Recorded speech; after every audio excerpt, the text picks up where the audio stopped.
તો નમસ્કાર મિત્રો, હજી મેં ગઈકાલે 26મી જાન્યુઆરી વિડીયો બનાવ્યો છે કે જો તમને ક્યાંય રસ્તામાં ધ્વજ પડેલો દેખાય તો એને સાચવીને તમારા પર્સમાં મૂકી દેજો અને એની ઇજ્જત કરી લેજો. એ જ છે સાચી દેશભક્તિ. અને તમે આ જુઓ વિડીયોમાં, આ કોણે ધ્વજ લીધેલો અને રસ્તામાં રઝળતો ફરે છે અત્યારે, અને પબ્લિક જોઈ રહી હશે પણ કોઈ ઉઠાઈ નહીં રહ્યું. અને આ છે આપણા દેશની નબળાઈ, આ છે આપણા દેશની કરુણતા.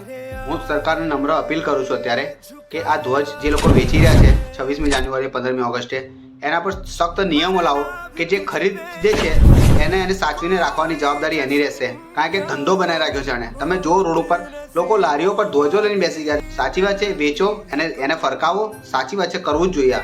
પણ આવી રીતે જ્યારે રસ્તા પર રખડતો મળે છે અને કોઈ ઉપાડતું નથી ને, ત્યારે અહીંયા દુઃખ થાય છે મિત્રો. અહીંયા કોઈ નથી ઉઠાવતું.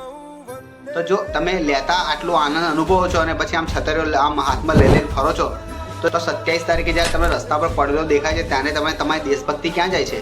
ત્યારે તમારી દેશભક્તિ, તમારી લાગણીઓ ક્યાં જાય છે? ત્યારે કેમ એ ધ્વજ ઉઠાઈ નથી લેતા? તો પ્લીઝ હજી પણ કહું છું, ધ્વજની ઇજ્જત કરતા શીખો. અને બીજી એક વાત, જો તમે નથી ખરીદ્યો ને તો પણ રસ્તામાં પડેલું છે તો તમે ઉઠાઈ લો. એમાં તમે નાના નહીં થઈ જાઓ, પણ તમારું ગૌરવ અને દેશનું ગૌરવ વધી જશે.